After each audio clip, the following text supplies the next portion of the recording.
A routine park visit turns upside down when little Theo mistakes a stranger for his father, and the man doesn't walk away. For Monica, it was just another Sunday, until fate introduced her to the one she never saw coming.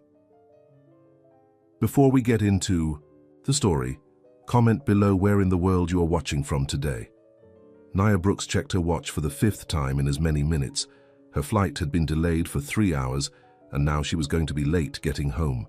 After spending a week in Barbados, her first real vacation in 5 years, all she wanted was to get back to her small apartment in Atlanta, take a hot shower, and sleep in her own bed. Final boarding call for Flight 1872 to Atlanta, announced. The overhead speaker. Nia grabbed her carry-on bag and hurried to the gate, joining the last few passengers boarding the plane. Finding her seat by the window, she stowed her bag and settled in, watching through the small oval window as the ground crew finished loading luggage into the belly of the aircraft. Her week in Barbados had been exactly what she needed. Time. Alone to think, to heal, to remember who she was before Derek had crushed her confidence and left her questioning her worth. The trip had been a birthday gift to herself, paid for with savings from her florist shop, Petal and Stem, which she'd opened 3 years ago after working for other people since college. As the plane took off, Nia closed her eyes. She was proud of herself for taking this trip alone. It had been a small act of courage, but an important one. 6 hours later, exhausted and eager to get home, Nia made her way through Atlanta's crowded airport to baggage claim. The carousel was already spinning when she arrived, bags of all shapes and sizes circling around. She spotted a navy blue suitcase that looked like hers and quickly grabbed it, pulling up the handle and heading for the exit. In her hurry, she didn't notice that the luggage tag had a different name on it. On the other side of the country, Cassian Royce settled into the plush leather seat of his private jet. The Los Angeles skyline disappeared beneath the clouds as the aircraft climbed to cruising altitude. His assistant, Marcus, sat across from him, reviewing the schedule for their 3-day trip to New York. "The board meeting is at 9 a.m. tomorrow," Marcus said, not looking up from his tablet. Then lunch with the investors at noon, followed by the marketing presentation at 2 p.m. Cassian nodded, his face expressionless. At 32, he was one of the youngest CEOs in the lifestyle industry, having built Royce Enterprises from a small startup into a global brand in just 7 years. His success had come at a price, though. He couldn't remember the last time he'd felt truly excited about anything. Work, relationships, life in general. Everything had become a series of obligations and meetings. "I'm going to review the quarterly reports," Cassian said, reaching for the navy suitcase at his feet. "Make sure we're not disturbed for the next hour." Marcus nodded and moved to the front of the cabin, leaving Cassian alone with his thoughts and his work. Cassian unzipped the suitcase, expecting to find neatly folded dress shirts and his portfolio of documents. Instead, he froze. This wasn't his suitcase. Inside was a soft peach-colored scarf, folded carefully on top of summer dresses and casual clothes that definitely weren't his. A weathered leather journal with pressed flowers peeking from its pages lay next to a small glass bottle of perfume. Confused, Cassian picked up the perfume bottle. The label read Jasmine and Honey. Without thinking, he removed the cap and took a small sniff. The scent hit him like a physical force. Jasmine, honey, and something else. Something warm and real that made his chest tighten unexpectedly. It smelled like summer evenings, like comfort, like home. He set the bottle down carefully and noticed a small luggage tag on the handle that he'd missed before. Nia Brooks, it read, with an Atlanta address and phone number. Cassian should have been annoyed. Someone had taken his suitcase, which contained important documents for tomorrow's meetings. Instead, he found himself picking up the journal, running his fingers over the worn leather cover. He knew he shouldn't open it. These were someone's private thoughts, but he couldn't help flipping gently to where a pressed flower marked a page. A sketch of a small flower shop filled the page, with notes in neat handwriting about display, cases, and cooler placement. Petal and Stem expansion plan was written across the top. Underneath the journal was a slightly crumpled photograph. A woman stood on a beach at sunset, arms outstretched, face turned toward the ocean. Her curly hair blew in the wind, and even from the back, Cassian could tell she was laughing.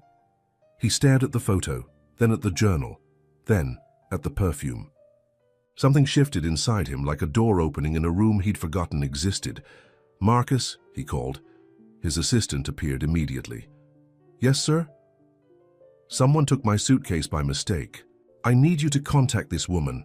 He handed Marcus the luggage tag, "and arrange to get my bag back as soon as possible." "Of course. I'll take care of it right away." Marcus took the tag. "Would you like me to notify the airline about the mix-up?" "No," Cassian said more sharply than he intended. "Just contact her directly." After Marcus left, Cassian picked up the perfume bottle again, turning it in his hands. He shouldn't care about the woman who owned these things. She was just a stranger who had inconvenienced him. And yet, he uncapped the bottle again and breathed in the scent of jasmine and honey. Nia arrived home dragging her suitcase up the stairs to her second-floor apartment. She kicked off her shoes at the door and pulled the suitcase to her bedroom. Too tired to unpack. Tomorrow would be soon enough. Right now, she just needed a shower and sleep. 3 hours later, she woke up feeling refreshed.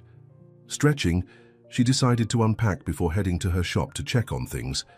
She'd been closed for a week, but her assistant manager had kept the place running. Still, Nia was eager to get back to her flowers. She unzipped the suitcase and froze. These weren't her clothes. Instead of her summer dresses and casual wear, she found men's dress shirts, expensive suits, and a portfolio of business documents.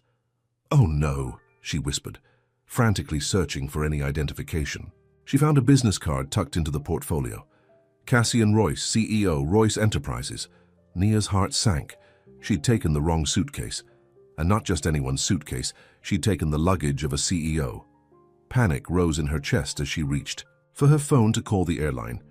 Before she could dial, her phone rang with an unknown number. She answered cautiously. "Hello? Is this Nia Brooks?" asked a polite male voice. "Yes, it is. My name is Marcus Chen. I'm calling on behalf of Cassian Royce, CEO of Royce Enterprises. It appears there's been a mix-up with Mr. Royce's luggage at the airport today." Nia closed her eyes, mortified. "I'm so sorry. I just realized I have the wrong suitcase. I was in a hurry and they look exactly alike." "No need to apologize, Ms. Brooks. These things happen. Mr. Royce would like to arrange a meeting to exchange the bags as soon as possible." "Of course, I can bring it to the airport right away." "That won't be necessary. Mr. Royce will be in Atlanta tomorrow afternoon and would like to meet you at the Four Seasons Hotel downtown at 4 p.m. if that's convenient." Tomorrow? Nia had planned to spend the day at her shop, catching up after her absence, but she could hardly refuse. 4 o'clock tomorrow works for me, she said. "Excellent. Mr. Royce appreciates your cooperation." After hanging up, Nia stared at the expensive suitcase. Why would this CEO want to meet in person? Couldn't he just send someone to pick up the bag? She hoped he wasn't planning to sue her, or something equally horrible. Her journal was in that suitcase, and her favorite scarf, and the perfume her grandmother had given her before she died. The thought of a stranger looking through her things made her stomach knot. Back on his private jet, Cassian reviewed the new marketing materials Marcus had prepared for their meetings in New York, but his mind kept drifting back to the contents of the wrong suitcase, to the woman on the beach with her arms outstretched, to the scent of jasmine and honey. "Marcus," he said, interrupting his assistant's detailed explanation of the presentation, "I need to be in Atlanta tomorrow." Marcus blinked. "Atlanta? But the board meeting, reschedule it, and the investor lunch. We're flying to Atlanta after the marketing presentation." "May I ask why?" Cassian hesitated. He wasn't entirely sure himself. "The suitcase situation. I want to handle it personally." Marcus looked surprised but quickly recovered. "Of course, I've already arranged a meeting with Ms. Brooks at the Four Seasons at 4 p.m. tomorrow." "Good," Cassian said, turning back to the marketing materials. But he wasn't seeing the glossy photos and carefully crafted text. He was seeing pressed flowers and a journal full of dreams. He was remembering what it felt like to be moved by something, by someone. The next day, Nia stood nervously in the elegant lobby of the Four Seasons Hotel, Cassian Royce's navy suitcase at her side. She'd dressed carefully in her most professional outfit, a simple blue dress with a cardigan. but still felt out of place among the wealthy guests and polished staff. At exactly 4 p.m., the elevator doors opened, and a man stepped out. Naya recognized him immediately from the photos she'd found online last night. Cassian Royce was tall, with dark hair and sharp features that made him look stern and unapproachable. He wore a perfectly tailored grey suit that probably cost more than 3 months of her rent. He scanned the lobby, his eyes landing on her. For a moment, he seemed to freeze. Then he walked directly toward her, followed by a man she assumed was his assistant. "Ms. Brooks?" Cassian asked, his voice deeper than she expected. "Yes," she said, forcing a smile despite her nerves. "Mr. Royce, I'm so sorry about the mix-up. I was in a hurry, and the bags look identical and—" "It's fine," he interrupted, but not unkindly. His eyes were fixed on her face with an intensity that made her words trail off. "These things happen." An awkward silence fell between them. Nia gestured to the suitcase beside her. "Well, here's your bag. Everything should be exactly as it was." "Thank you." He nodded to his assistant, who stepped forward to take the suitcase. "And I have yours." The assistant produced her navy suitcase, setting it down beside her. "I hope nothing was damaged," Cassian said, still watching her with that strange intensity. "I'm sure it's fine," Nia replied, wondering why he was looking at her that way. Did she have something on her face? "Again, I'm really sorry about the trouble." "No trouble," he said. Then, unexpectedly, "Would you join me for coffee, to make up for the inconvenience I've caused you?" Nia blinked in surprise. "The inconvenience you've caused me?" A slight smile touched his lips. "You had to come all the way downtown to meet a stranger, when you probably had better things to do today." She couldn't argue with that, though she was puzzled by his request. Why would Cassian Royce, Billionaire CEO, want to have coffee with her? Sure," she said. "Coffee would be nice." "Good." He turned to his assistant. "Marcus, take the bags up to the suite. Ms. Brooks and I will be in the lobby lounge." Marcus nodded and disappeared with both suitcases, leaving Nia alone with Cassian. "This way," he said, gesturing toward the elegant lounge area. As they walked, Nia caught a whiff of his cologne, expensive and subtle, nothing like Derek's overpowering, scent that had always given her a headache. They sat at a quiet table in the corner. A server appeared almost instantly to take their order. "Just black coffee for me," Cassian said. "Green tea with honey, please," Nia ordered. When the server left, Cassian leaned forward slightly. "So, Ms. Brooks—" "Nia, please," she interrupted. "Ms. Brooks makes me feel like I'm in trouble." That slight smile appeared again. "Nia, tell me about yourself."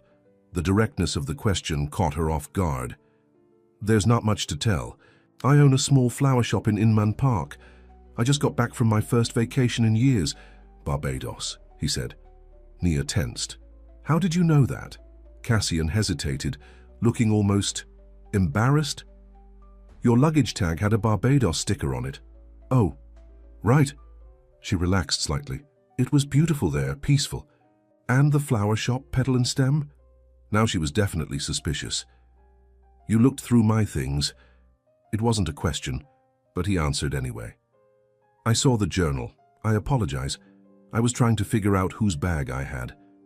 Nia should have been angry, but something in his expression stopped her. He didn't look like an arrogant CEO right now. He looked like someone who had found something unexpected and wasn't quite sure what to do with it. Their drinks arrived, giving Nia a moment to gather her thoughts. She added honey to her tea, stirring slowly. "Yes, I own petal and stem," she finally said. "It's small, but it's mine. I opened it 3 years ago." "And the expansion plans?" She looked up sharply. "You read my journal?" "Just the page that was marked," he admitted. "I'm sorry, that was invasive." It was, but Nia found herself answering anyway. "I'm hoping to expand next year. Add a small cafe section, if I can get the financing." Cassian took a sip of his coffee, his eyes never leaving her face. "It's a good idea." "Flowers and coffee complement each other." "They do," she agreed, studying him curiously.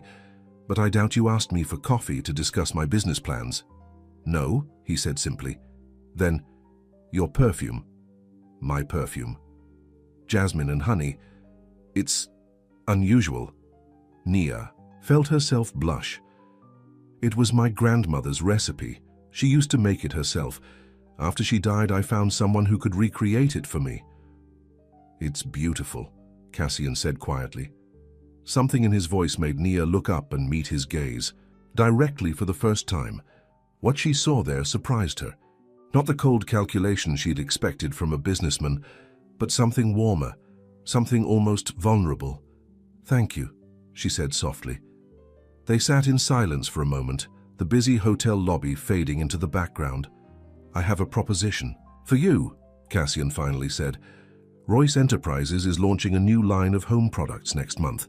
We're looking for someone to consult on floral designs for our catalogs and displays." Nia set down her tea. "And you're offering this to me? A stranger whose bag you accidentally took?" "I've seen your work," he said. "The pressed flowers in your journal, the designs for your shop. You have talent." She should say no. This made no sense. And yet, "I'd need to know more details," she said cautiously. "Of course." Cassian pulled out a business card and handed it to her. "Think about it. Call me when you decide." Their fingers brushed as she took the card, and something like an electric current passed between them. Nia pulled her hand back quickly. Cassian stood. "Thank you for the coffee, Nia Brooks, and for returning my suitcase." "Thank you for returning mine," she replied, still confused by everything that had just happened. As he walked away, Nia stared down at the business card in her hand. What had just happened?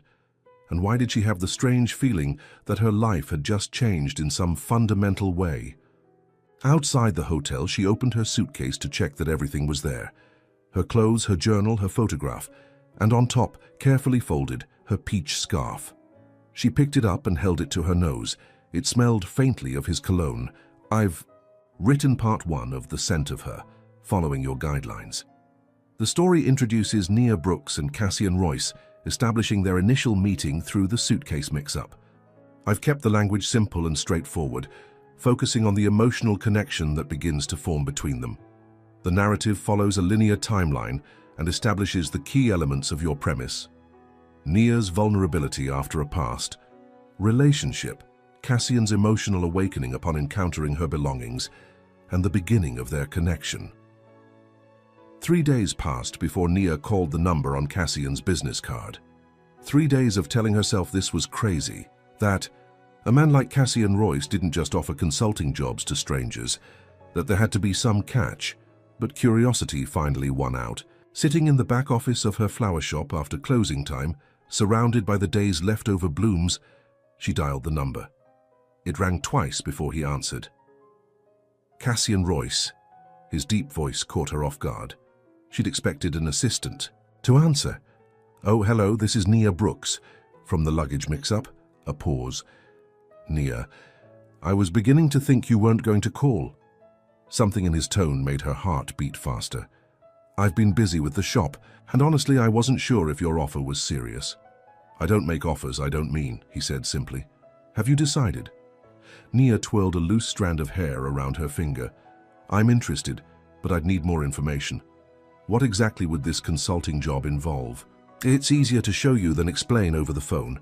Are you free tomorrow afternoon? I could stop by your shop." "Tomorrow." Nia glanced around her small, somewhat cluttered store.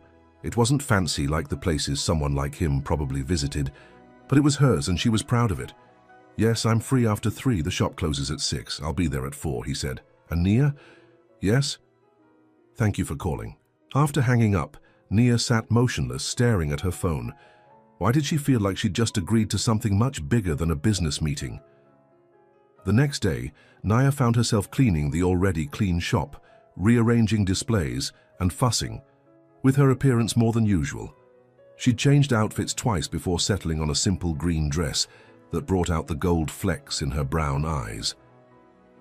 At exactly 4 o'clock, the bell above the door chimed. Cassian Royce stepped into Petal and Stem, and the small space suddenly seemed even smaller. He was dressed more casually than when she'd seen him at the hotel, in dark jeans and a grey button-down shirt, with the sleeves rolled up to reveal strong forearms. Without a suit jacket and tie, he looked less like a CEO and more like a man. A very handsome man who was currently scanning her shop with intense interest. "Welcome to Petal and Stem," Nia said. wiping suddenly damp palms on her dress. Cassian's eyes found hers and a small smile softened his features. It's exactly as I imagined from your sketch. She felt an unexpected warmth spread through her chest at the idea that he had imagined her shop. Thank you. It's small, but I've put everything I have into it. It shows. He moved around the space, examining the displays of fresh flowers, the vintage cabinet she'd repurposed as a display case, the hand-painted signs. You have a gift for creating spaces that feel like home. The way he said that last word, almost like it was unfamiliar on his tongue, made Nia curious. Would you like something to drink? I have water, tea. Water is fine, thank you, Nia went to the small refrigerator behind the counter and retrieved 2 bottles of water. When she turned around, Cassian was studying a bouquet of wildflowers. These aren't like the arrangements in the front window, he observed as she handed him the water. No, she agreed. Those are more traditional. These are what I call honest flowers. Honest flowers? Nia smiled, relaxing a little as she talked about what she loved. They're not perfect, they're a little wild, a little unexpected, but that's what makes them beautiful. At least that's what I think. Cassian touched one of the blooms gently. I agree. For a moment they stood in silence, the late afternoon sun streaming through the windows, casting golden light across the shop. So, Nia finally said, about this consulting position. Cassian set down his water bottle and pulled out his phone. Royce Enterprises is launching a new home goods line next month.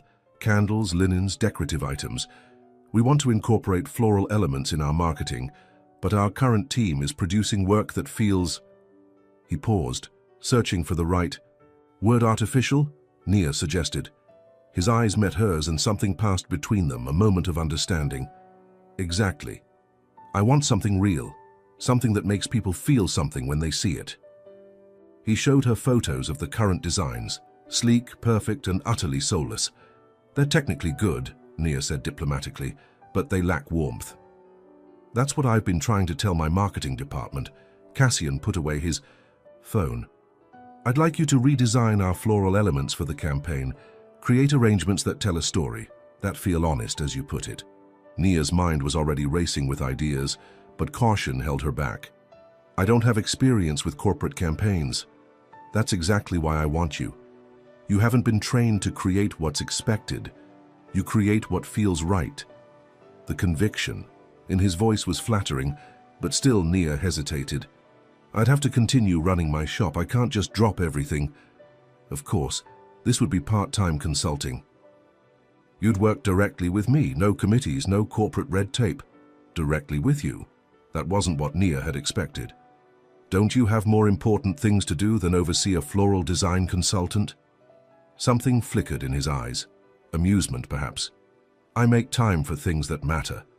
Before Nia could process what that might mean, the bell above the door chimed again. A middle-aged woman entered, glancing curiously between Nia and Cassian. Hello, Mrs. Patterson, Nia greeted her regular customer. Your weekly arrangement is ready. As Nia helped Mrs. Patterson, she was acutely aware of Cassian moving around her shop, examining everything with those observant eyes. When Mrs. Patterson left with her flowers, he was standing by the small desk in the corner, looking at a framed photo. Is this your grandmother? He asked. Nia joined him, surprised. Yes. How did you know? You have the same smile. He set the frame down carefully.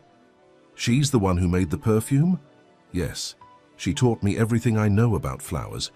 She believed they speak a language all their own. Nia touched the frame gently. She died 3 years ago, just before I opened this place. I'm sorry, Cassian said quietly. He seemed about to say more, but instead asked, Have you decided about the consulting position? Nia took a deep breath. Every practical part of her said this was too strange, too sudden, but something else, something deeper, was pulling her toward this opportunity. Toward him. Yes, she said. I'll do it. The smile that spread across his face transformed him completely. For a moment, Nia glimpsed what Cassian Royce might look like if he smiled more often. Good, he said.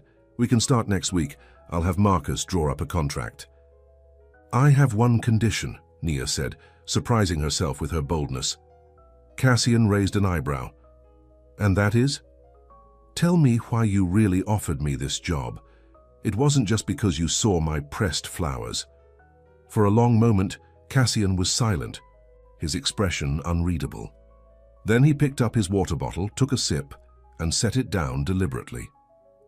"When I opened your suitcase," he finally said, "I found something I didn't know I was looking for." "What was that?" His eyes met hers, direct and honest. "A reminder that there are still things in this world that can surprise me, move me." He gestured around the shop. "You've created something real here, Nia. Something honest. That's rare in my world." The simple truth in his words took her breath away. "Thank you," she said softly. Cassian nodded once, then glanced at his watch. "I should go. I have a dinner meeting." "Of course." Nia walked him to the door, suddenly aware of how much taller he was, how his presence filled her small shop in a way that should have been intimidating, but somehow wasn't. At the door, he turned to face her. "I'll have Marcus send you the details. Tomorrow." "Okay." He hesitated, then added, "The perfume, the jasmine and honey. Do you wear it often?" The unexpected question made Nia blush. "Sometimes, when I want to remember her." Cassian nodded, a slight smile touching his lips. "It suits you." And then he was gone, leaving Nia standing in her doorway, wondering what had just happened and why she couldn't stop smiling. The following week passed in a blur. Nia received a contract offering far more money than she'd expected for her consulting services. She signed it after having her friend Lisa, who worked at a law firm, look it over. "This is legit," Lisa had said, sounding surprised. "But Nia, how did you meet Cassian Royce? He's like seriously rich and powerful. We just ran into each other," Nia replied, unwilling to explain the whole story. Now, as she entered the sleek downtown building that housed Royce Enterprises' Atlanta offices, Nia felt out of place, in her simple dress and cardigan. The receptionist, however, greeted her warmly. "Ms. Brooks, Mr. Royce is expecting you. Take the elevator to the top floor." The elevator ride gave Nia time to question her decision again. What was she doing here? She knew nothing about corporate marketing. And the way she'd been thinking about Cassian since their meeting at her shop, that was just asking for trouble. The doors opened directly into a large, airy office with floor-to-ceiling windows overlooking the city. Cassian stood by the windows, his back to her, phone to his ear. He turned at the sound of the elevator. "I'll call you back," he said into the phone, then ended the call. "Nia, thank you for coming." "This is quite an office," she said, taking in the minimalist furniture and spectacular view. "It serves its purpose." He gestured to a large table covered with samples, candles, fabric swatches, photographs. "These are the products for the new line. I thought you could get a feel for them before starting on the floral designs." For the next 2 hours, they worked side by side, Cassian explaining the concept behind each product, Nia offering suggestions for floral elements that would complement them. She was surprised by how easily they fell into a rhythm, how he listened to her ideas with genuine interest. "You're not what I expected," she admitted as they took a break. "What did you expect?" "I don't know. Someone more corporate, less willing to listen to a florist's opinions." Cassian leaned against the table, arms crossed. "And you're not what most people expect when they think of a successful business owner." "Because I'm not wearing designer clothes and barking orders into a phone." A smile touched his lips. "Because you care about the beauty of what you create, not just the profit it generates." Coming from anyone else, it might have sounded like a line, but Cassian said it simply, as a statement of fact. "Profit matters too," Nia pointed out. "My shop barely breaks even most months, but that's not why you do it." "No," she admitted. "It's not." Their eyes met, and that strange connection she'd felt in her shop sparked again, stronger this time. Cassian broke the moment first, straightening up.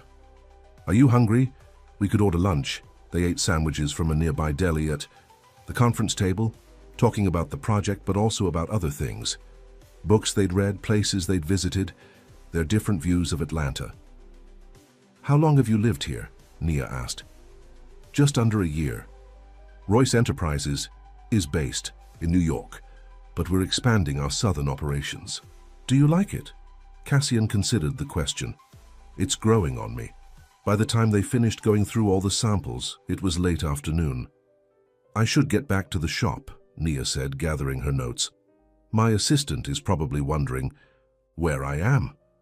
I'll have a car take you, Cassian offered. That's not necessary. I can take the bus. It's no trouble. Nia recognized the gentle stubbornness in his tone and gave in. All right, thank you.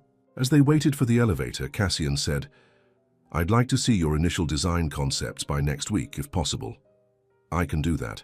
I already have some ideas. Good. He hesitated, then added, perhaps you could present them here, say Thursday, at 4? Nia nodded, trying to ignore the flutter in her stomach at the thought of seeing him again. Thursday works. The elevator arrived, and Nia stepped in. Just before the doors closed, Cassian added, wear the jasmine perfume. Over the next week, Nia poured herself into creating floral design concepts for Royce Enterprises. She went back to the store each night after closing, experimenting with different arrangements, photographing them, making notes. During the day, she found herself looking up whenever the bell above the door chimed, half expecting to see Cassian walking in. He didn't, but on Tuesday afternoon a delivery arrived, a sleek laptop and a note for your designs. The software is already installed. Senior called him immediately. You didn't need to do this. The contract includes necessary equipment, he replied, and I want to see your work exactly as you envision it, not limited by outdated technology. She wanted to argue, but couldn't deny that her ancient computer at the shop had been frustrating her. Thank you, but I'm adding it to the project inventory. It goes back when we're done. If you insist, he said, and she could hear the smile in his voice. By Thursday, Nia had created 5 distinct floral concepts for the campaign. She dressed carefully for her presentation, choosing a blue dress that Lisa had once told her brought out her eyes. And after a moment's hesitation, she dabbed a few drops of her grandmother's jasmine and honey perfume on her wrists and neck. The receptionist seemed to be expecting her this time. Go right up, Ms. Brooks. Mr. Royce is waiting. When the doors opened, Nia was surprised to find not just Cassian but 3 other people in the office, 2 men and a woman, all in expensive suits, all looking at her with curious expressions. Nia, Cassian greeted her, coming forward. He was back to his CEO persona in a perfectly tailored dark suit. Thank you for coming. I'd like you to meet some of our marketing team. Nia shook hands with each of them, trying not to show her nervousness. This wasn't what she'd expected.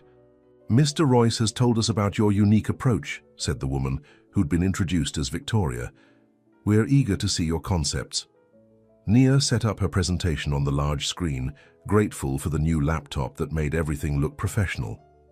As she talked through her designs, she kept her focus on the work, not on the 4 pairs of eyes watching her. When she finished, there was a moment of silence. Well, said one of the men. Richard, she remembered. It's certainly different from our usual approach. It's exactly what we need, Cassian said firmly. Fresh, authentic, memorable. The production costs for these types of arrangements, the other man began, are within budget, Cassian cut him off. I've reviewed the numbers.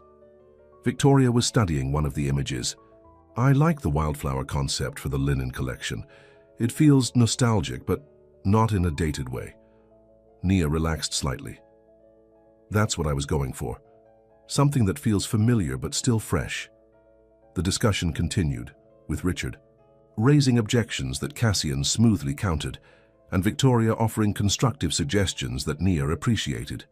By the end, it was clear that Cassian's opinion was the one that mattered, and he was firmly in favor of Nia's designs. We'll go with concepts 1, 3, and 5, he announced. Nia, can you have detailed specifications ready by next week? Yes, she said, relieved that at least some of her ideas had been approved. After the marketing team left, Cassian closed the door behind them and turned to Nia. The CEO mask slipped, and for a moment he looked almost vulnerable. You did well, he said. I knew they would try to water down your ideas. Thank you for defending them. Nia began gathering her materials. I wasn't expecting an audience today. I apologize for that. Victoria insisted on seeing the concepts firsthand. He moved closer. Are you upset? No, just out of my element. Cassian was close enough now that she could smell his cologne. He took a deep breath and she knew he was smelling her perfume. The thought sent a shiver down her spine. You're wearing it, he said quietly. You asked me to. His eyes darkened. I did. For a moment they stood there, the air between them charged with something Nia couldn't quite name. Then Cassian stepped back.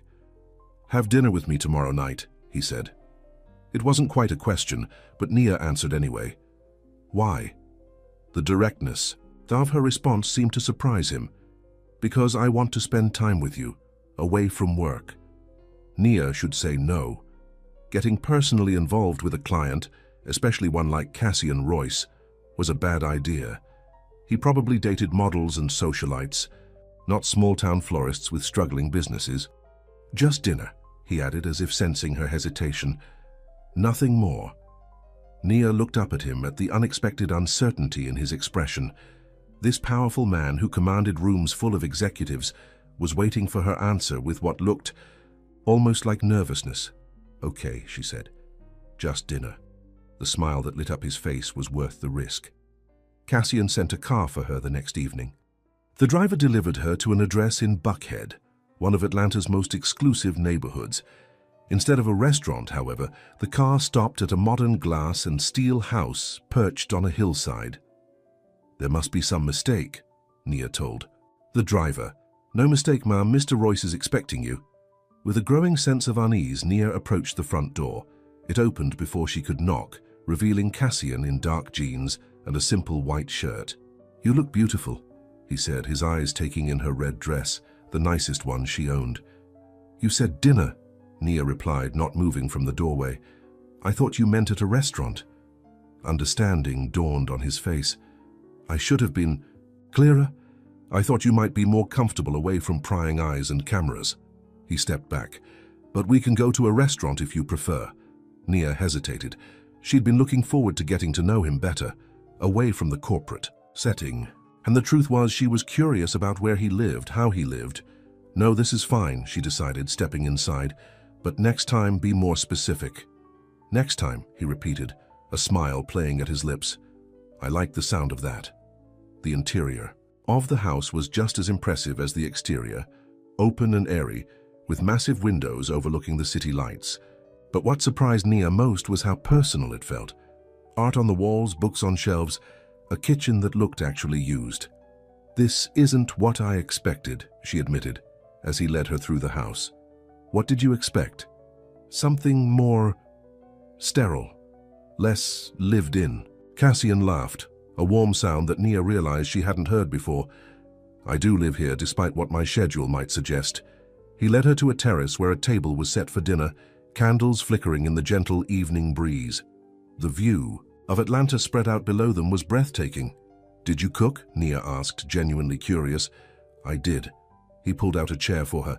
Don't look so surprised. I wasn't always a CEO with a staff. Over a dinner of perfectly cooked salmon and roasted vegetables, they talked, really talked. Cassian told her about growing up in a small town in Massachusetts, working his way through college, starting his company from nothing.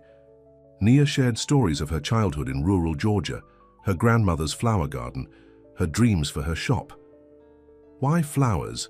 Cassian asked as they lingered over dessert, a simple but delicious chocolate cake. Nia considered the question. They're honest. They bloom, they fade, they return again. There's a rhythm to them, a purpose, and they bring joy to people. She smiled. My grandmother used to say that flowers speak when words fail. Your grandmother sounds like a wise woman. She was. Nia took a sip of wine. Your turn. Why build a lifestyle empire? What drives you?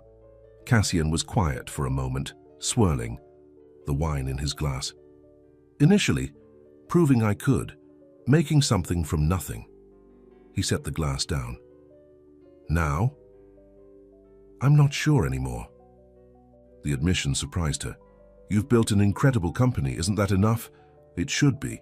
His eyes met hers across the table. But lately, I've been wondering if I've been focusing on the wrong things. Like what? Creating products. People want versus creating things that actually matter, that make a difference. He smiled ruefully. That probably sounds ridiculous coming from me. No, Nia said softly. It sounds human. Something shifted in his expression then, a softening. A vulnerability she hadn't seen before. For a moment, she saw past the successful CEO to the man beneath, a man who perhaps was more lost than he appeared. As the evening wound down, Cassian walked her to the waiting car. At the door, he took her hand, his thumb brushing lightly over her knuckles. "Thank you for coming tonight," he said. "Thank you for dinner and for sharing your story." He stepped closer, and Nia's heart raced. Was he going to kiss her? Did she want him to? Instead, he lifted her hand and pressed a gentle kiss to her palm. "Good night, Nia Brooks." The gesture was so unexpected, so intimate, that it left her breathless. "Good night, Cassian." As the car pulled away, Nia leaned back against the seat, her palm still tingling where his lips had touched. She was falling for him, she realized. Falling for a man who lived in a different world than hers, whose life was filled with board meetings and private jets and corporate decisions. A man who, despite all that, had looked at her across a candlelit table with something like longing in his eyes. What was she getting herself into? I've written part 2 of The Scent of Her, continuing to develop the relationship between Nia and Cassian. In this part, we see their professional relationship begin as Cassian brings Nia on as a consultant, and then watch as that relationship starts to evolve into something more personal during their dinner at his home. The narrative maintains the simple, straightforward language while focusing on the emotional connection growing between them. I've included key scenes that show both characters beginning to open up to each other, while also establishing the different worlds they come from. Over the next 2 weeks, Nia's life fell into a new pattern. Days at her flower shop, evenings, working on the Royce Enterprises project, and dinners with Cassian 3 times that week, twice at restaurants where they sat in private corners, and once again at his home. Each time they met, Nia learned something new about him. How he took his coffee, black, no sugar. How his voice softened when he talked about his mother who had raised him alone. How he ran 5 miles every morning, rain or shine, because it helped him think. And each time she felt herself falling, a little more for this complex man, who seemed equally fascinated by her simple life. "You're different when you're not at the office," she told him, as they walked through Piedmont Park one Sunday afternoon, coffee cups in hand. "Different how?" he asked. "More relaxed, more real." Cassian considered this. Being CEO requires a certain persona. People expect it. And what about with me? Is that a persona too? He stopped walking and turned to face her. "No, Nia, never with you." The sincerity in his eyes made her heart skip. She wanted to believe him, but doubt still nagged at her. Men like Cassian didn't usually fall for women like her. There had to be a catch. "The photo in your suitcase," he said suddenly. "The one of you on the beach, you looked happy." "I was," Nia admitted. "It was my first morning in Barbados. I'd never seen the Caribbean before. It was freeing." "Who took it?" "A woman I met at the hotel. She saw me standing there and offered." Cassian nodded, seeming pleased by her answer, though Nia wasn't sure why he'd asked. They continued walking, close but not touching, until Cassian's phone rang. He frowned at the screen. "I need to take this. It's Marcus." "Excuse me." Nia wandered, a few steps away, giving him privacy. She watched families playing frisbee, couples holding hands, dogs chasing balls, normal Sunday things. This, walking in the park with a billionaire CEO, was not normal. Yet somehow, it felt right. Cassian rejoined her, looking apologetic. "I'm sorry, but I need to go. There's an issue with the Tokyo office. On a Sunday, business doesn't respect weekends." He hesitated. "I'd like to see you again. Tomorrow?" Tomorrow was Monday, her one day off when the shop was closed. "I have errands to run. I'll come with you," Nia laughed. "You want to help me buy potting soil and groceries?" "Yes," he said simply. And that was how Cassian Royce, CEO of a global lifestyle brand, ended up pushing a cart through a garden supply store the next day, dressed in jeans and a baseball cap in a futile attempt at anonymity. "People are staring," Nia whispered as they examined bags of soil. Let them, he replied, adding a 40-pound bag to their cart with ease. Later, at the grocery store, he insisted on cooking dinner for her that night. At your place, he added, I want to see where you live. Naya hesitated. Her apartment was small and simple, nothing like his sleek modern house. But she was curious what he would think of her space.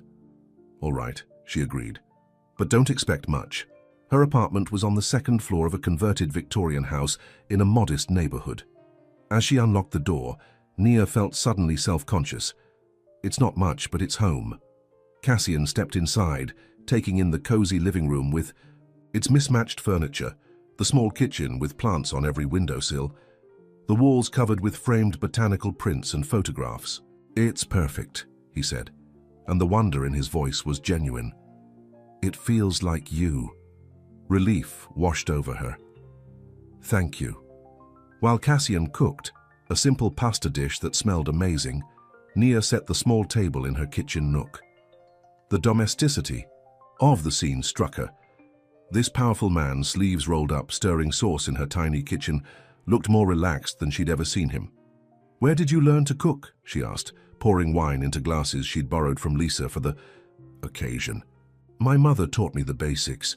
Then in college I worked in a restaurant kitchen to make extra money. He tasted the sauce, added a pinch of salt. I find it relaxing, like you with your flowers. Dinner was delicious, the conversation easy. Afterward they moved to her small sofa, wine glasses in hand. Cassian looked around her living room again, his eyes landing on a photograph of Nia with an older woman. Your grandmother? Nia nodded. That was taken the day I signed the lease for the shop. She was so proud. She should be. You've built something special. It's just a small flower shop. It's more than that, Cassian said earnestly. It's a place where you share your passion with others, where you make people's lives better, even in a small way. He set down his wineglass. That matters, Nia, more than you know. The intensity in his voice made her look up. He was watching her with those dark eyes that seemed to see right through her. Why me, Cassian? She asked softly.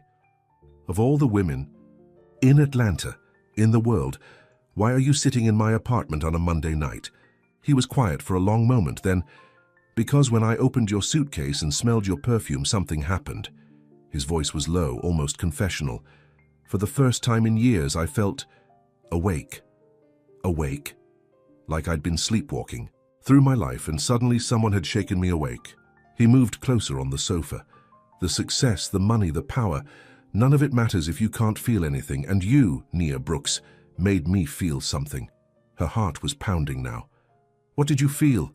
Instead of answering, Cassian reached out, his hand cupping her cheek. Slowly giving her time to pull away, he leaned forward and kissed her.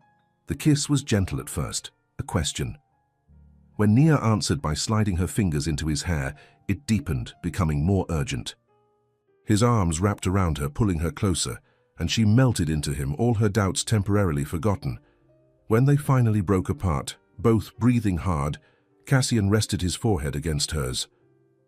That, he whispered. I felt that. That gay. Next morning, Nia woke with a smile on her face. Cassian had left late the night before, after hours of talking and more kisses that left her dizzy. He'd been a gentleman, not presuming to stay the night, though the look in his eyes had told her he wanted to. I want to do this right, he'd said at the door, his hands framing her face. You're not a passing interest, Nia. Now, humming to herself, she dressed for the day. The shop was closed, but she had a meeting with Cassian and the marketing team to finalize the floral designs for the campaign. Her phone buzzed with a text message. Car will pick you up at 10. Can't wait to see you. See the sleek black car delivered her to Royce Enterprises right on time. In the lobby, Victoria from the marketing team was waiting. Nia, good morning. The team's in the conference room on 17. Cassian asked me to escort you up. He's not in his office. Victoria gave her a strange look. He's in New York today, quarterly board meeting. Didn't he tell you? Nia's stomach dropped. No, he didn't. Victoria seemed not to notice her discomfort. He'll be joining us via video conference. This way. Trying to hide her hurt and confusion, Nia followed Victoria to the elevator. Why hadn't Cassian told her? He was going out of town. After last night, after everything he'd said, the meeting went smoothly enough. Cassian appeared on the large screen at the head of the conference table, looking every inch the CEO in a dark suit and tie. He greeted Nia professionally, with no hint of their personal connection. "Ms. Brooks, thank you for joining us today. Your final designs are exactly what we were looking for." "Ms. Brooks?" After last night, he was back to calling her Ms. Brooks. Nia forced herself to focus on the presentation, walking the team through her final designs. They were enthusiastic, especially Victoria, who seemed genuinely impressed with Nia's work. "These will set our campaign apart," she said. "Fresh, authentic, exactly what we need to target the younger demographic." Throughout the meeting, Cassian was polite but distant. Not once did he meet Nia's eyes directly through the screen. Not once did he give any indication that just 12 hours earlier he'd been kissing her on her sofa. When the meeting ended, Victoria turned to Nia. "We'll need you for the photo shoot next week. Marcus will send you the details." "Thank you," Nia said, gathering her things. "Is Cassian, Mr. Royce, still on the line?" "No, he had another meeting."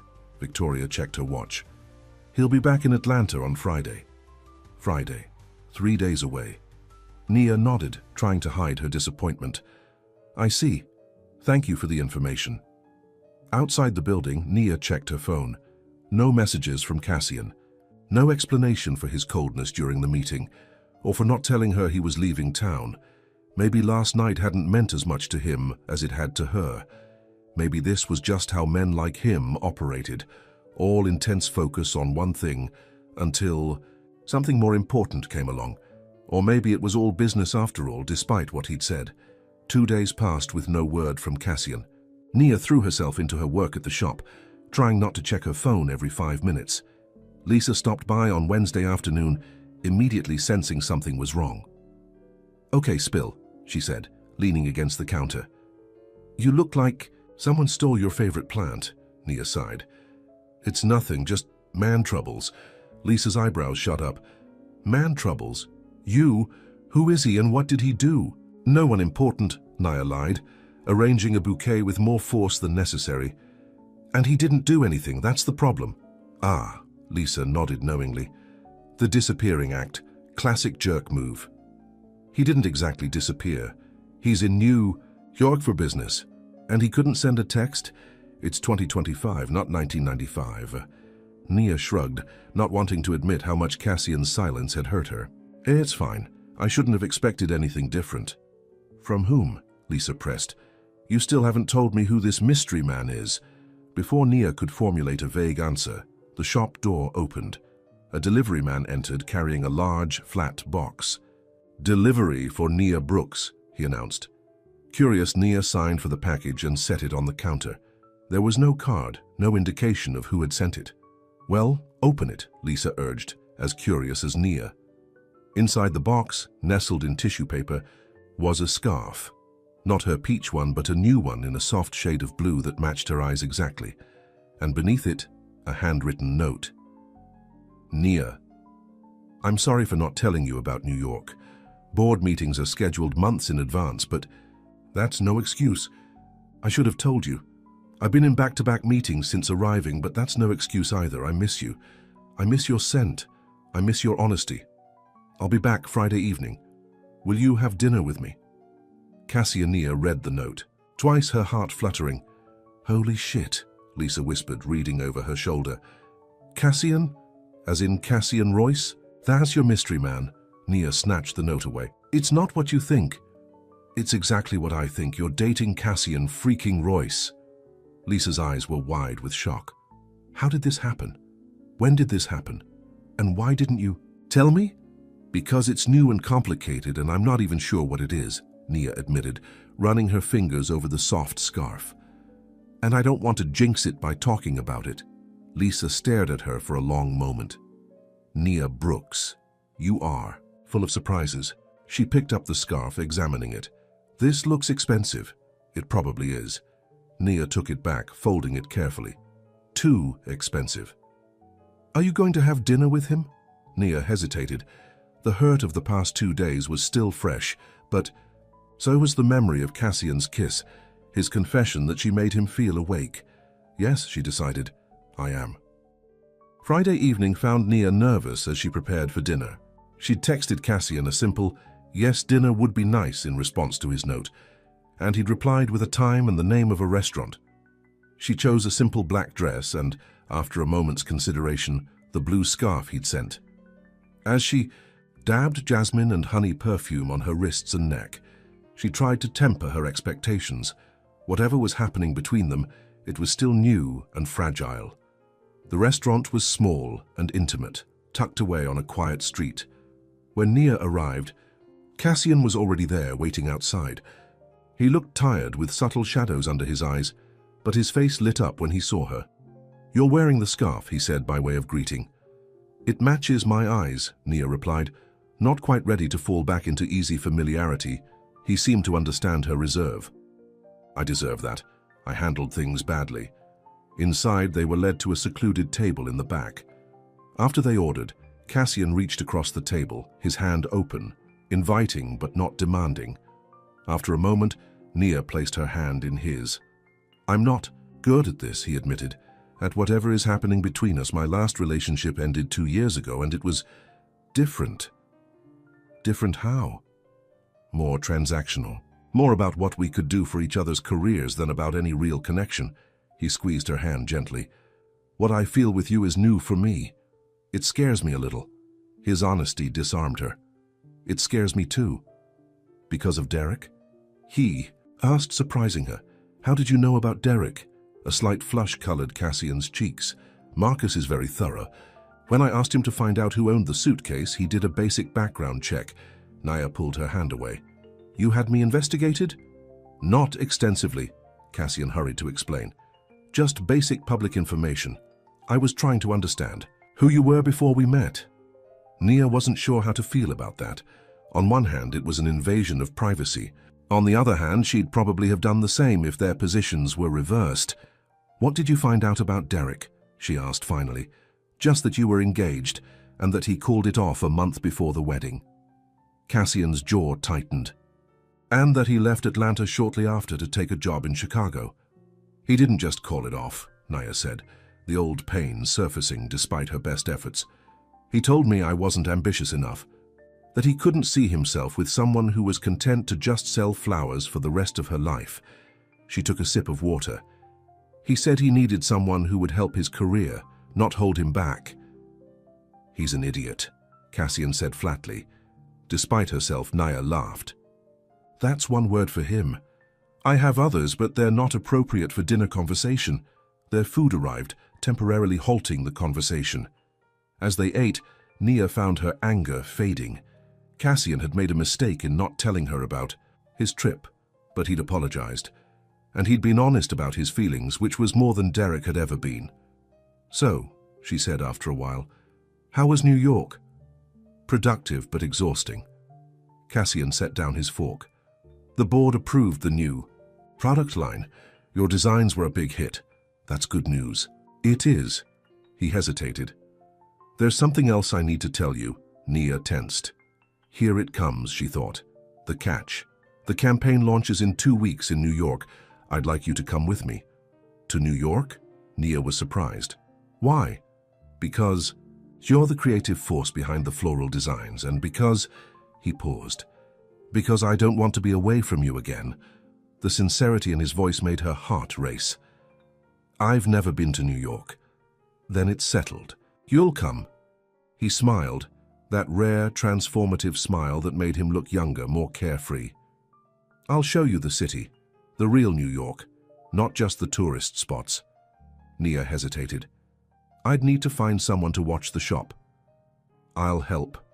Whatever you need." His eagerness was endearing. Despite her lingering concerns about their different worlds, Nia found herself nodding. "All right, I'll come to New York." After dinner, Cassian walked her to her car, his hand at the small of her back. In the quiet parking lot, he turned to face her. "I missed you," he said softly.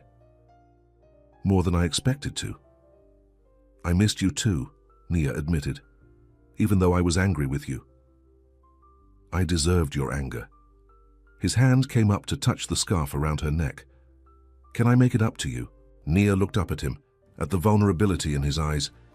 You already have. This time she was the one who initiated the kiss, rising on her tiptoes to press her lips to his. He responded immediately, his arms encircling her waist, pulling her close. The scent of his cologne mingled with her perfume, creating something new, something that belonged just to them. When they broke apart, Cassian rested his forehead against hers. Come home with me tonight, he whispered. Nia hesitated, though every part of her wanted to say yes. I don't want to be just another conquest. You could never be that. His hands framed her face, his eyes intense. Nia, from the moment I opened that suitcase and breathed in your scent, you've been the only woman in the world for me. The words were like a key unlocking something inside her. All the fear, all the doubt, all the insecurity that Derek had left her with began to dissolve. Yes, she said softly. I'll come home with you. Cassian's house was dark when they arrived, lit only by the soft glow of the city below. He led her inside, his hand warm in hers, and for once he seemed almost nervous. Would you like a drink? He asked. Nia shook her head. No. She stepped closer to him, her hands resting lightly on his chest. Just you. His kiss was different this time, deeper, more urgent. His hands slid down her back, pulling her against him as if he couldn't get close enough. Nia responded with equal fervor, her fingers working at the buttons of his shirt. They made their way to his bedroom, leaving a trail of clothes behind them. When they finally lay together, skin to skin, Nia felt a sense of rightness that she'd never experienced before. This was where she belonged, with this man who looked at her as if she were the most precious thing in the world. You smell like home, Cassian whispered against her neck, like everything I've been searching for. Afterwards, they lay tangled, together, Nia's head on his chest, his fingers tracing patterns on her bare shoulder. Outside, the city lights twinkled like stars.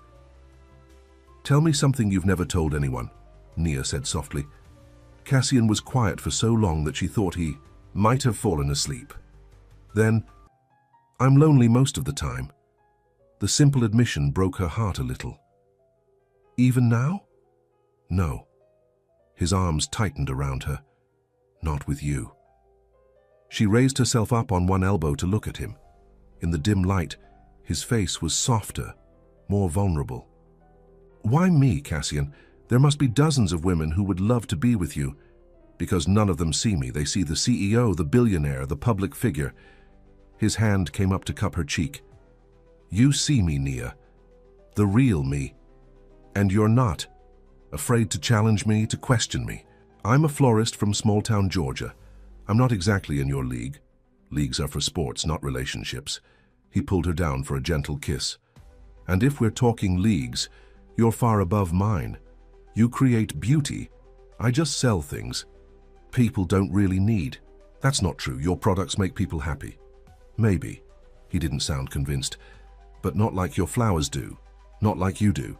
They fell asleep wrapped in each other's arms, and for the first time in years, Cassian slept through the night without waking even once.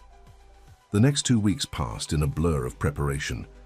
Nia worked on final touches for the campaign while still running her shop. Cassian had helped her find a substitute manager for the week she'd be in New York, a retired florist who was delighted to get back in the game temporarily.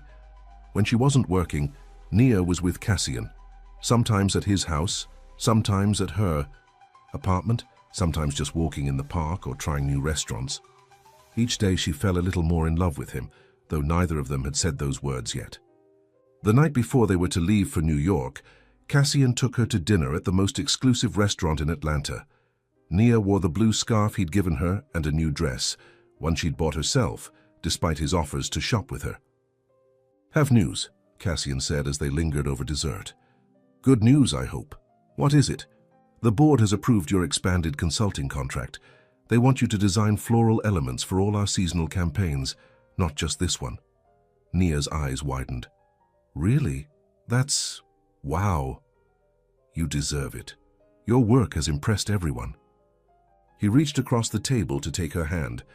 And there's more. I've been talking to some real estate contacts about spaces that might work for your cafe expansion. Cassian, you don't have to. I want to, he interrupted.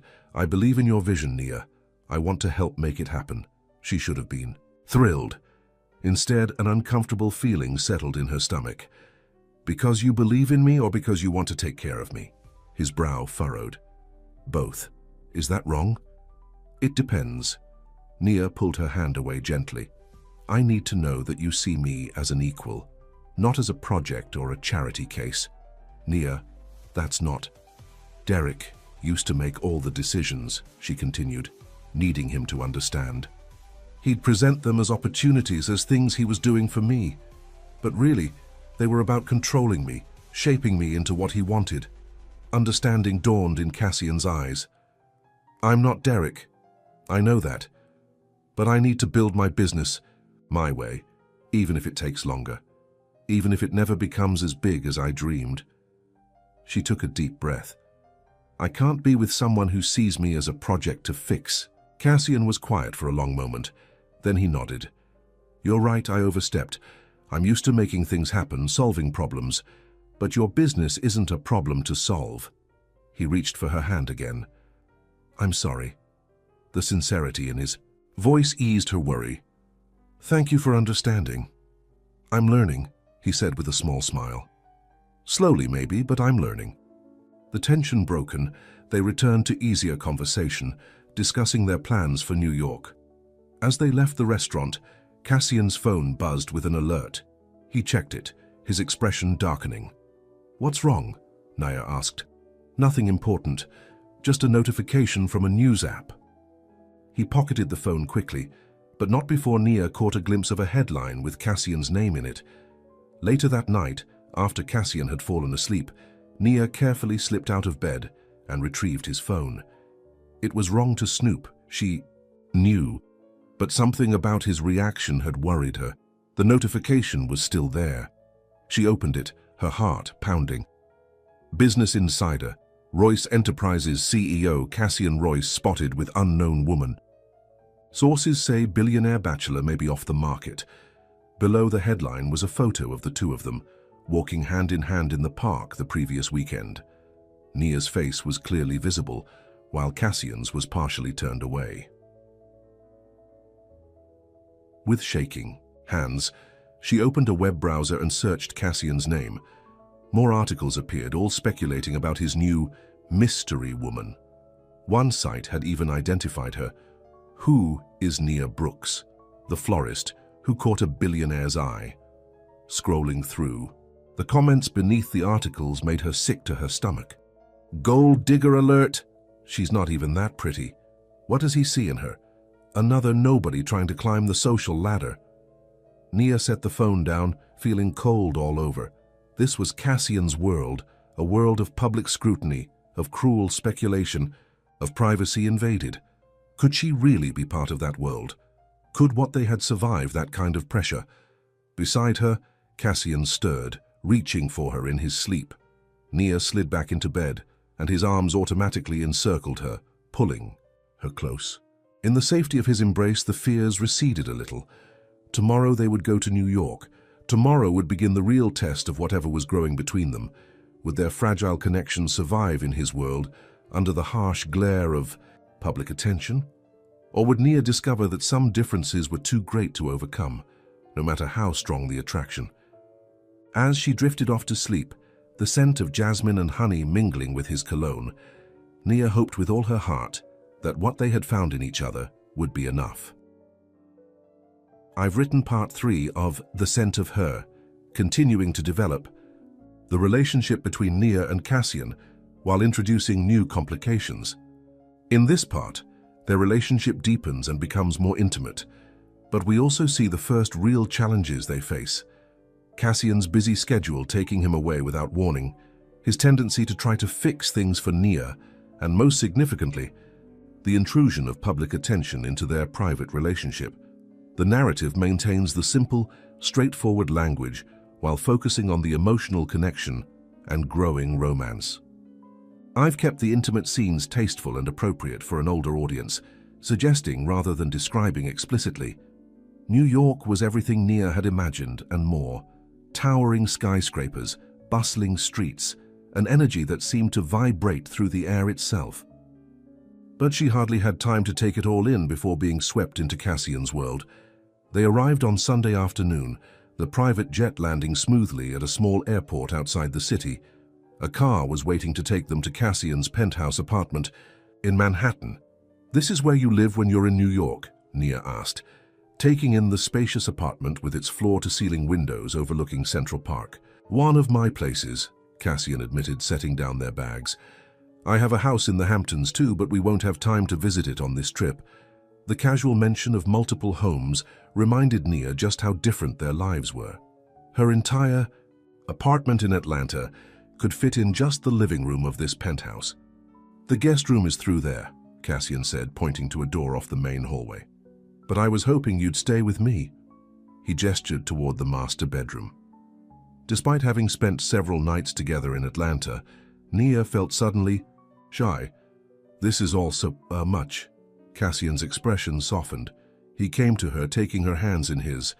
"It's just an apartment, Nia. 4 walls and a roof like any other." "4 very expensive walls," she pointed out. "Does that bother you?" She considered the question. "Not the money itself, just the difference in our lives.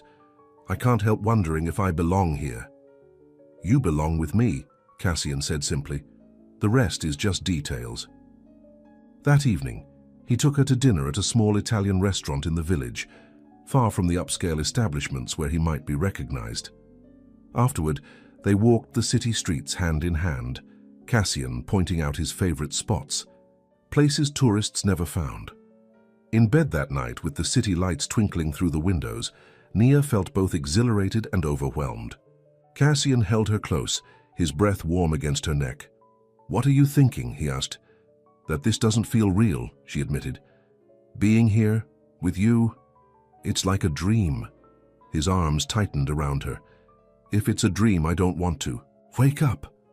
The next morning, reality intruded in the form of Marcus, who arrived at 7 a.m. with a detailed schedule for the day.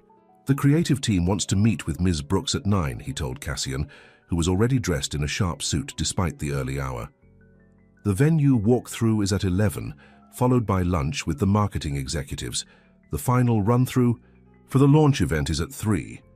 Nia, still in her pajamas with a cup of coffee, felt suddenly out of place. This was Cassian's world, scheduled to the minute, full of meetings and executives. "I'll need an hour with Nia before the creative team," Cassian told Marcus. "Move them to 10. "But sir, they've already—" 10, Marcus, and we'll have lunch. Alone." After Marcus left, looking somewhat disgruntled, Cassian turned to Nia. "I'm sorry about that. Launch weeks are always hectic." "It's fine," she said, though it wasn't really. "I understand." He studied her face. "No, you don't. But that's my fault, not yours." He took her hand. "I want you to see everything this week, the good and the bad of my life, before you decide if it's something you want to be part of." His honesty touched her. "I'm already part of it, aren't I? At least for this week. For much longer than that, if I have anything to say about it." He kissed her gently. "Now, get dressed. I want to show you something before our day officially begins." Hour later, they stood on the rooftop terrace of Cassian's building. The morning sun cast a golden glow over the city, and a cool breeze carried the scent of the trees from Central Park below. "This is my favorite place in the city," Cassian said. "Up here, away from everything, I can think clearly." Nia looked out over the sprawling skyline. "It's beautiful. It can be beautiful and terrible at the same time. This city has given me everything I thought I wanted." He turned to face her. "And it's taken things too." "Like what?" "Peace, simplicity, connection." His eyes met hers. "Until I met you, I'd forgotten what those things felt like." Before she could respond, his phone rang. The spell broken, Cassian checked the screen. "I have to take this. It's the Tokyo office again." As he stepped away to take the call, Nia stayed by the railing, looking out at the city. This was his reality, constant interruptions, demands on his time from all corners of the globe. Could she really fit into this life? Did she want to? The day unfolded much as Marcus had outlined. The creative team meeting was actually enjoyable. The designers were enthusiastic about Nia's work and treated her with respect. The venue walkthrough was more intimidating, a massive space being transformed for the launch event, with dozens of workers setting up displays and lighting. Through it all, Cassian stayed close, his hand often finding the small of her back, his eyes checking on her regularly. He was trying to make her comfortable in his world, she realized, and she appreciated the effort. That night, there was a pre-launch dinner with key executives and investors. Nia wore the nicest dress she'd brought, a deep green silk that Lisa had helped her choose. Cassian's eyes had darkened with appreciation when she emerged from the bedroom.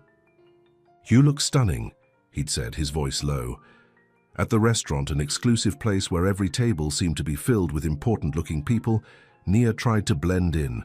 She smiled at the right times, made small talk, and tried not to feel like an imposter. "And what do you do, Ms. Brooks?" asked an older man who'd been introduced as one of Royce Enterprises' major investors. "I'm a florist," she said simply. "I own a small shop in Atlanta." "How quaint," the man replied, his tone making it clear he found it anything but impressive. Before Nia could respond, Cassian's arm slid around her waist. "Nia's floral designs are the centerpiece of our new campaign," he said, his voice pleasant but with a steel undertone. "Her work has been praised by everyone on the creative team." The man backtracked quickly. Of course. I look forward to seeing it tomorrow." Later, in the car back to the apartment, Nia was quiet. "What's wrong?" Cassian asked, taking her hand. "Nothing, it's just—" She hesitated. "They all looked at me like I was some curiosity." "The quaint florist you brought along as your latest project." Cassian's jaw tightened. "You're not a project, Nia." "I know that, but they don't." She looked out at the city lights passing by. "And I'm not sure I belong in that world." "You belong, wherever you want to belong." He turned her face gently toward him. "And I want you to belong with me." The simple declaration melted some of her anxiety. "I want that too. I'm just not sure how it works, practically speaking." "We'll figure it out together." His thumb brushed her cheek. "One day at a time." Back at the penthouse, he showed her how much he wanted her to belong with him, his hands and lips erasing all her doubts, at least temporarily. But in the morning, as she watched him dress for the launch day, another perfect suit, another scheduled minute, the doubts crept back in. The launch event was more elaborate than Nia had imagined. The venue had been transformed into a series of living spaces, each showcasing products from the new line, and throughout, her floral designs took center stage, wild natural arrangements that brought life and warmth to the sleek displays. "It's beautiful," Victoria from marketing told her, genuine admiration in her voice. "You've given our products a soul they didn't have." Before, Cassian was in full CEO mode, moving from group to group, shaking hands, answering questions. But his eyes found Nia regularly across the room, and each time he gave her a small private smile that made her heart flutter. As the event wound down, Nia found herself cornered by a stylish woman with a press badge. "Nia Brooks, right? I'm Stephanie Chen from Style Weekly. Can I ask you a few questions about your relationship with Cassian Royce?" Nia froze. "I'm just the floral consultant for the campaign." Stephanie smiled, not unkindly. "Honey, no one believes that. You two have been photographed together multiple times in Atlanta, and the way he looks at you, that's not a business relationship." Before Nia could respond, Marcus appeared at her side. "Ms. Brooks is needed for a press photo with the creative team," he said smoothly, leading her away. "Thank you," Nia whispered. "Mr. Royce anticipated this situation," Marcus replied. "He asked me to keep an eye on you." The rest of the evening passed in a blur of photographs, congratulations, and carefully orchestrated press interactions. By the time they returned to the penthouse, Nia was exhausted. "You were amazing," Cassian told her, loosening his tie as they entered the apartment. "Everyone loved your designs." "It was overwhelming," Nia admitted, slipping off her heels. "But exciting too. I've never been part of something so big before." Cassian smiled, that rare, genuine smile that transformed his face. "Get used to it. Your talent deserves to be seen." They were interrupted by Cassian's phone ringing. Again. He checked the screen, frowning. I need to take this. It's the board chairman. As he stepped into his office to take the call, Nia wandered to the windows, looking out at the city lights. This had been Cassian's life for years. Constant calls, meetings, demands on his time. And now the press was interested in their relationship. Could she really handle this? The scrutiny, the judgments, the loss of privacy? Her phone buzzed with a text from Lisa. OMG, you're on the Society page website. Billionaire CEO's mystery woman identified. With a sinking feeling, Nia searched for the article. There she was, in a photo taken that very evening, standing next to Cassian. The caption read, Cassian Royce with rumored girlfriend Nia Brooks, a florist from Atlanta. The article was filled with speculation about their relationship, including quotes from sources close to the couple that Nia knew were completely fabricated. When Cassian emerged from his office 20 minutes later, he found her still staring at her phone. What's wrong? He asked, coming to sit beside her on the sofa. Wordlessly, she showed him the article. His expression darkened as he read it. I'm sorry, he said finally. This is my fault. I should have been more careful. Is this what your life is always like? People making up stories about you, invading your privacy? Unfortunately, yes. He set the phone down. It comes with the position. Usually I ignore it, but I understand if it's too much for you. Nia was quiet, thinking, that reporter tonight, she was going to ask me about us. I know. That's why I asked Marcus to keep an eye on you. Cassian ran a hand through his hair, a rare gesture of frustration. Nia, I can't promise this won't happen again. Being with me means dealing with this kind of attention sometimes. The honesty in his voice touched her. He wasn't trying to sugarcoat the reality of his life. I need to think about whether I can handle that, she said finally. It's a lot to process. Cassian nodded, his face solemn. I understand. That night, for the first time since they'd become intimate, they slept without touching, a small space between them that felt much larger than it was. The next day was their last in New York. Cassian had meetings in the morning, but he'd promised to take the afternoon off to show Nia more of the city. She spent the morning alone in the penthouse, thinking about everything that had happened, everything she'd seen of Cassian's world. By the time he returned, she had made a decision. Let's go for a walk, she suggested. I need some fresh air.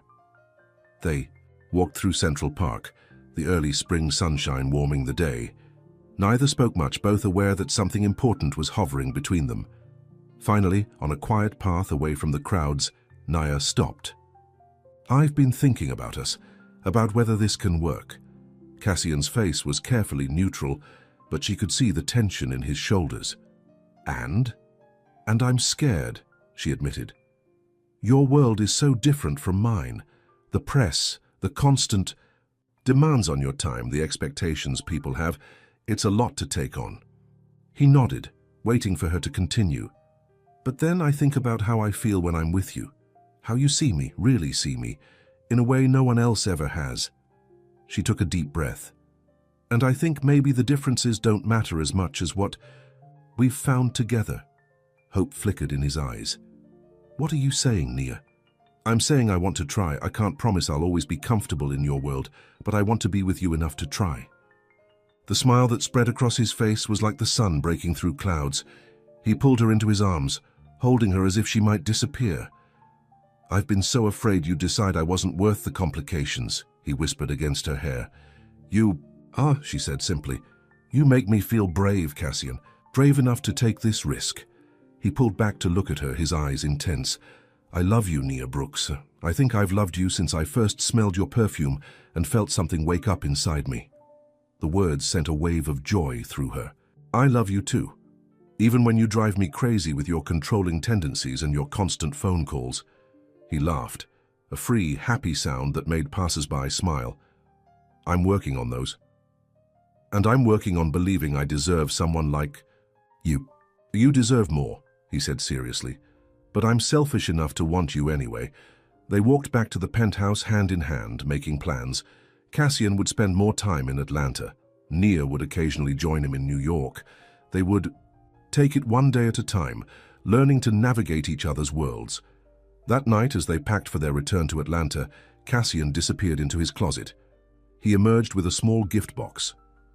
"I was going to wait, but I don't want to," he said, handing it to her. Inside was a small glass bottle, similar to the one that had been in her suitcase, but this one was etched with her name and filled with a familiar golden liquid. "Your perfume," Cassian explained. "I had it analyzed and recreated exactly. Now you'll never run out." Tears pricked Nia's eyes as she opened the bottle, the scent of jasmine and honey filling the air. "My grandmother's perfume. I know how much it means to you." He sat beside her on the bed. "And how much it means to me now? It's the scent of the woman I love, the scent that led me to you." Nia set the bottle carefully on the bedside table, then turned to him, her heart full. "Thank you, not just for this, but for everything. For seeing me. For changing because of me. You've changed me in all the best ways," he said, pulling her close. "You've made me feel alive again." As they fell asleep in each other's arms, Nia thought about the strange twist of fate that had brought them together.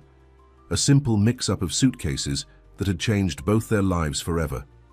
3 months later, Nia stood in her flower shop, putting the finishing touches on a special arrangement. The shop looked different now, expanded into the space next door with a small cafe area, just as she'd always dreamed. But she'd done it her way, with a small business loan she'd qualified for on her own merits, not Cassian's money.